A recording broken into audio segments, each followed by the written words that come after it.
Hey there, this is Seth Juarez again, coming to you from the Washington State Convention Center here for the 2017 edition of Build. We're talking all about Project Rome, but before we do, would you mind introducing yourselves? Tell us who you are and what you do. We'll start with you. Sure. I'm Carmen Forsman. I'm a program manager on the Project Rome initiative. Awesome. And I'm Vikas Bhatia. I'm the program manager lead for Project Rome. Fantastic. And I'm Andrew Klinick. I'm the GPM for Rome and a bunch of other stuff in the developer platform. Fantastic. So before we even dive into this, what is Project Rome? Why is it important? And why should developers look into this? We'll start with you. Yeah, that's a great question. So Rome, when we started Rome probably, 2 years ago now, right? Yeah. Really, it seems a long time. And the goal there was really as we start to build applications, the applications running on just one machine is not really what users want. They've got more and more devices, and it's not making life easier. So how can we build a solution and a platform that will enable you to build experiences that take advantage of those, so those devices actually make your life easier, both from a user but also from a developer. And with feedback we're getting from developers, everybody kind of wanted to do this, but they spent extraordinary amount of effort doing the plumbing. So, we talk to folks like Spotify, who do Spotify Connect. It's awesome. But they spend a lot of time building that, which is great, but not really what you think Spotify should be spending their time on. Music. Right, yeah. And so, we're the plumbing guys. We like to make things work across machines. So we want to build a platform that you could take advantage of, and then letting you focus on what you're actually there to do, is build a solution for your customers, not the tech. That sounds really hard, though, because, when I think of device, I think of I have my computer, I have my tablet, I have my phone, it may be my car. It's just, I have tons of, how do you share all of that information in a way that, because I'm trying to think as a programmer, how would I do this? What helps us do that? Because Yeah, so actually the thing about Project Rome is we have this thing, what we call the device runtime. Okay. That device runtime runs on all of the devices that the user has, and it registers that device into a device graph. And once we know what the device is, what identity that device is associated with, that's when really the magic happens. Because as Andrew said, that everyone has a lot of these devices, but there's these barriers between devices. And what we're trying to do with Project Rome is break down these barriers. Right. Let's take a simple example, Okay. right? Like I'm at home and I have a 4-year-old daughter, and I'm obsessed with clicking her pictures. Obsessed. Sure. And when people come over my house, I want to show them these photographs, and I pass my phone around. And that is just, I'm afraid that they might go to a picture that I don't want them to see. Sure. Something on my whiteboard or whatever, right? Sure. So what I can do in this case is just use my big screen Xbox that's in front of me and have them look at that rather than my phone. That essentially allows you to break down barriers between devices. Let's take one more example. The Invoke speaker that Cortana has, that's running the Project Rome runtime. And when the user signs in, that device as well, that Linux device, is in our device graph, and we can make things happen from that device or to that device. That's interesting. And so let's start with this device graph, because you mentioned also it works on Linux, you said? Yep. Tell me a little bit about how do you store this? Where does it go? If I'm a programmer, how do I have access to this to do these kinds of things that you were talking about? Yeah. Everything that we do with the Project Rome platform is all driven by the MSA account. Got it. So if you want to enlighten your app, you would authenticate using MSA, and then we would register your devices, and this is a cloud service. And essentially, that's how they're all tied together. I see. So you have this graph of things, and as a programmer, do you say, hey, I want to, how does it know? Do I get an event that says, hey, your Xbox is near, or hey, your car is near? That's a good point. So as a programmer, it's really a journey. Right? The first thing is, if you and I met, I have to first know you. I have to discover that you're in my proximity. In your space. In my space, right? So that's the first step. It's about device discovery. First, you discover the device that you want to talk to, and once you have, then you can make things happen to the device. The good thing about Project Rome is we've taken existing APIs that people know and love. Sure. Launch URI async, right? This is one of those APIs that has existed for so long. Right? And what we've done is extended that to give it an extra remote system parameter, and now developers can launch things across the device that has that they have the remote system handle to.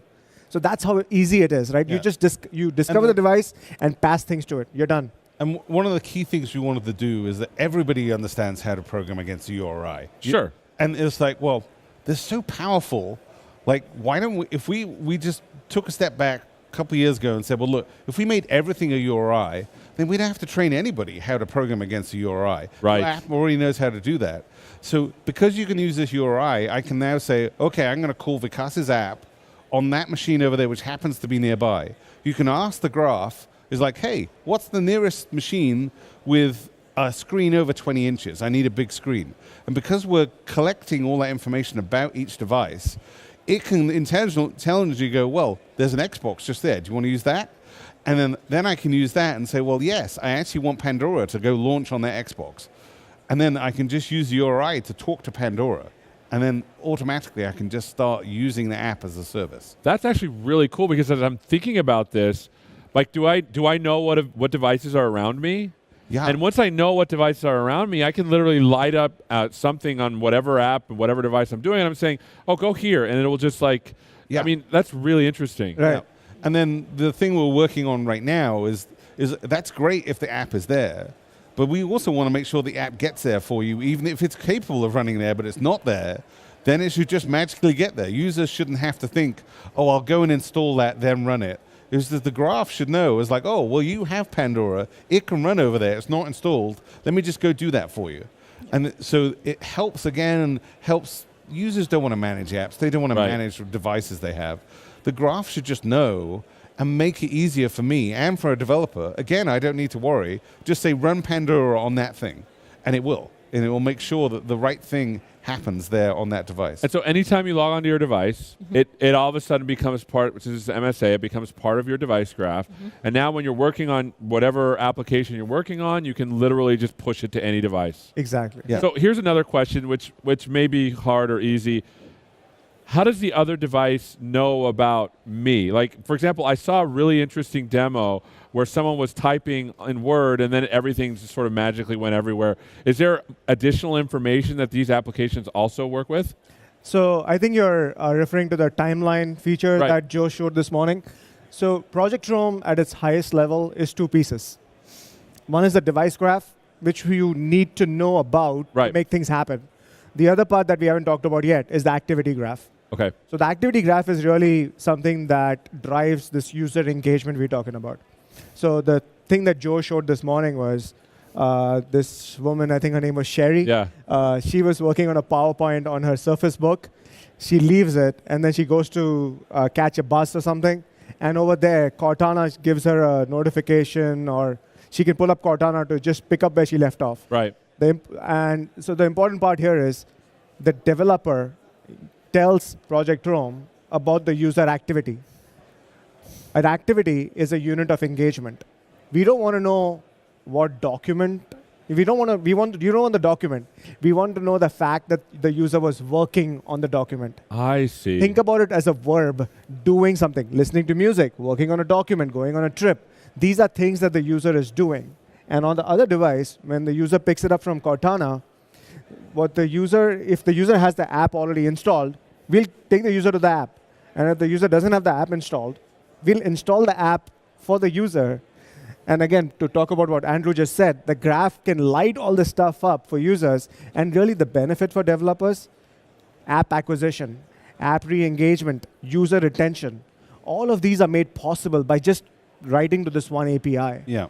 And that's interesting, right? Because I'm looking at two different concepts which are analogous, but they're not the same. One is, what stuff do you have? Right. And then what do you do with that stuff? Exactly. Yeah. Right? And once you're able to identify both, then you can create some really interesting experiences. Yeah. Yeah. Can you talk a little bit more about the activity graph? What are the kinds of things that as a developer, because I'm imagining that in my app, when someone does something, there's some kind of checkpoint that I'm sending off to the activity graph. Is it like that, or am I mistaken? Well, you publish so you own. I guess you publish your activities to our activity feed service. I see. And then that gets surfaced through like the timeline that we mentioned. Right. And that's where the adaptive cards comes in, that you can customize to your own app. Okay, and that brings up another concept, right, of adaptive cards. What is that, and what does it have to do with the activity graph? Because it feels like it's related to the activity graph. Maybe you can help me out. Well, if you think of the activity feed is almost like a digital breadcrumb trail is like, what have I done? And it's great, but you have to be able to visualize that and show it to the user and give them something to actually know what was going on. So we started developing something which we call adaptive cards. Okay. And that really started way back in Windows Phone 7 when we started doing templates for tiles and toasts. Right. You remember those. And thinking about, really that was being able to visualize what an app could do. And we're taking that further and enabling you to just use that and attach it to your activity so that when it gets displayed in the timeline or it may be in your own app, it's up to you, then you can pull that activity card and show, and that will show you a visualization of what that activity is. And the cool thing is that can really be whatever you want it to be. That's cool. And you can move it and go use it in a bot. You can use it inside of Outlook. You can use it inside of Teams, anywhere the bot framework runs. So you can even use it with SMS thanks to the bot framework.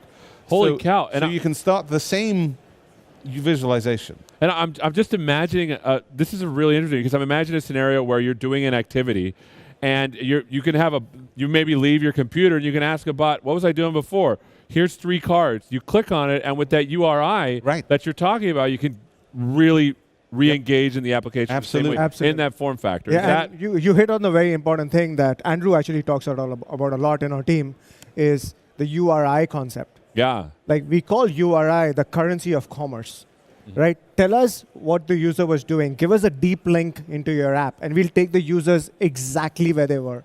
So we can help them pick up where they left off. And with the power of the adaptive cards, the user gets this rich visual way of looking at what they were doing. And the more apps, it doesn't take a lot of investment for app developers to do this. We've tried this out with a few developers in-house. It has literally taken us an hour or so to use this. And the benefits that developers get because of it are pretty large. Well, the engagement, it makes it look like your app literally forms part of the OS. Exactly. Yeah. Which is really powerful because it's like, wow, this feels native. This feels like it's sort of starting to burst out of the seams of your little Battleship Square, right? Absolutely. Battleship Gray Square. Absolutely. So let's talk a little bit about, because you mentioned it took you about an hour.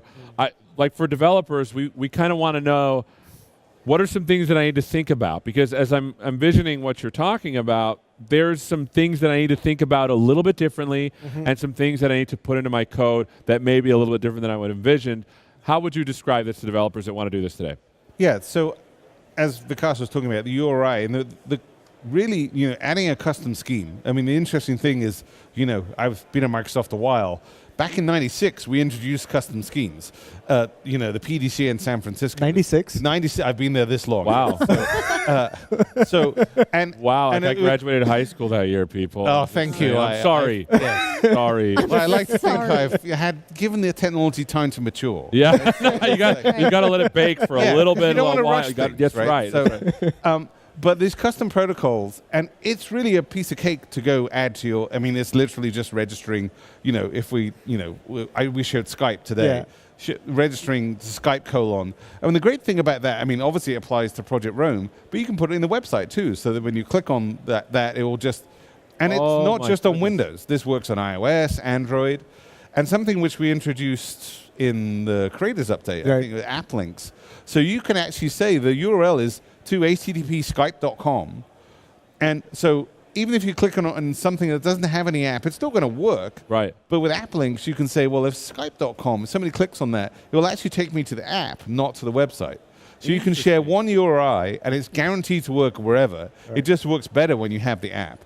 Of course. On Windows, iPhone, Android. And it's pretty annoying, right? I click a link and it's like, here, open the app. We have an app too. It's like instead of getting these intermediate steps with URIs, you can go deep into the experience. Right. With Activity Graph, you can resume an experience. Exactly. And then with Device Graph, you can share experience across certain devices. Absolutely. Which is pretty awesome. Now, but I'm still trying to get a sense of like what code am I writing? Yeah. Okay. Well, the code to write is really you register this custom scheme, which then gives you an entry point. And then you essentially are responding to an event and activation argument saying, hey, look, you were launched with this. Here's the URI that you were launched with. And when you activate the app, it passes you in the URI arguments, and then it's up to you what you want to do with that. Right. It's like starting with command line arguments. Yep. Think of it that way. I see. And then when you get this URI, you can put whatever you want in, some long string, base 64 encode or whatever. Yep. And then you can take that in, rehydrate that object and say, Yeah. okay, they were doing this with this at this time. Exactly. Where should I go for that? Exactly. It's considered a deep link. We want the user to feel that they really don't have a break in their experience. Right. Right? It's like you want to get the user exactly where they were. And developers can control that with the way they want. Right? Yeah. So we've talked about activity graph. We've talked about device graph. We talked a little bit about adaptive cards. I have a couple more questions about adaptive cards. Am I effectively just putting an image in there, or what is it? Is it just like a square that I can do whatever I want with? Yeah, So- that's I can take that. So we give you a tile, essentially. Right. And in there, you can give us the URI of what the deep link you want the user to have. Right. As Andrew said, it could be a custom scheme or an HTTP link. The second is, you can give us an image of what you want to show there as Right. the background. You can give us the text that you want to show on the card. You can tell us the background color that you want to show on the card. There are a couple of things in there. The one thing that we haven't talked about yet is you can also give us the schema.org representation of what the user was doing. Let me give you an example. Okay. So let's say I was listening to Taylor Swift. In our team, all examples start with Taylor Swift. Sure, of course. I We think love- life I mean, examples isn't start with that- Taylor Swift. We It's a love- great we thing, love- Yeah. bane of my life. Yeah, yeah. No, it's You love Taylor Swift. Yeah. In a very different way to you, yes. Fine. Yeah. So let's say I was listening to Taylor Swift. What the developer can tell us is go to schema.org. Okay. It's a standard that Microsoft has contributed to, Google has contributed to. Sure. It's a beautiful way that has a bunch of schemas. Search for music. You will see a bunch of schemas. Pick one. You say @type is equal to music, @artist is equal to Taylor Swift, @song is equal to Bad Blood. Say, give us a couple of data points of what the user was doing at that point, and we can, in our back end, drive intelligence back to the user. So say that it's 10 o'clock at night. I'm at home. My kids are asleep. Normally at this time, I'm I listening watch. to Taylor Swift. I listen to Taylor Of Swift. course. I get Yes. an. Of course. Why wouldn't you? I And don't know. I didn't know other people didn't do this. Yeah. I know, I right? think you need to shake it off a little bit. I need Yeah. to shake it off. Really, right. I stay up too late myself. So Nothing in my brain. we can use the power of Cortana and her intelligence to drive the re-engagement back to the user. This is a time where we think this is important to you, and clearly we're going to experiment with this. Make sure it doesn't get spammy, etc. Sure. But the real value is the data that the developer provides. They get re-engagement for free. I see. So you might, for example, develop a fitness app Right. that works on your phone, that works on Windows, where you track your calories, and you might have one of those schema.org schemas that gets pushed to some device that Cortana speaks, and she Yeah. might wake up and say, "Hey, listen, it's time to go to bed if you want to stay healthy." Right. I see. But That's amazing. That's your original. Are you given just an image? No. So the adaptive card is a JSON format. I see. And in that, you can specify, as Vikas taught, you can put an image there, you can put text.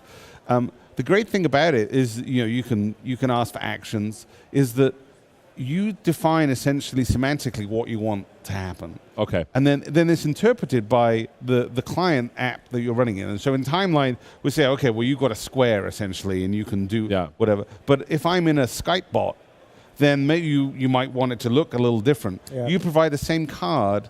The host application adapts it to its UI, which is why we're calling it Because there adaptive. might be a headless. There might be That's a headless right. one that Exactly. just needs to talk to you. So like if you're in you're your on car. if you're on the Cortana speaker, it just tells you. It reads the card. There is no UI at all. Right. So it provides you with the ability to provide the data with some hints as to how you would. It's like, look, I have an action that is play. It doesn't say there's a button. Now, of course, most actions are buttons. Right. But like, for example, if you have that, I'm not sure I ever really want Taylor Swift in Outlook, but if I did, I know I do. yeah, right. Is that, in Outlook, you want it to be more like a document. So that action actually shows up as a hyperlink I see. rather than the button. So, but your card adapts to the host environment that you want. And that now is making a little bit more sense to me because I was imagining adaptive cards only in Timeline, but now you're telling me about headless devices and devices that may not even have, like maybe text only. Absolutely. So this is pretty amazing. So we've talked about activity graph, device graph, adaptive cards. I've heard this other term called Microsoft Graph, and I'm trying to just figure out, like, we've got a lot of graphs. what does Microsoft Graph have to do with the other two graphs that we talked about? The one graph that conquers them all, the Microsoft Graph.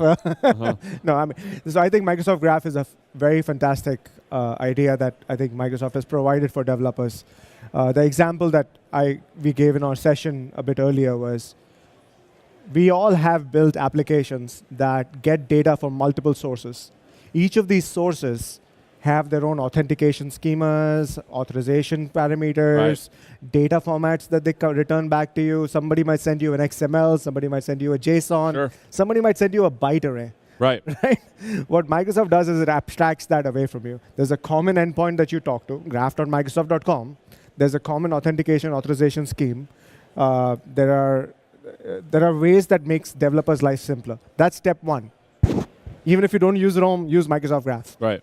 But what's really the important point is Windows is connecting to Microsoft Graph, and we are introducing two new entities, the device graph and the activity graph. So now you can create experiences just with the REST APIs that are provided through Microsoft Graph. I see. Carmen and I did 2 demos in our session a bit earlier that we told Alexa to do something for us. We don't have a Rome device runtime running on Alexa, but Alexa can talk to Microsoft Graph using a REST endpoint once she has the user's token, MSA token, and then have something happen on another device. So for example, you might walk into your room and tell, Alexa, start XYZ on my Xbox. Right? So now using the power of Microsoft Graph, all of your devices are available. To Andrew's point, it gives you this entire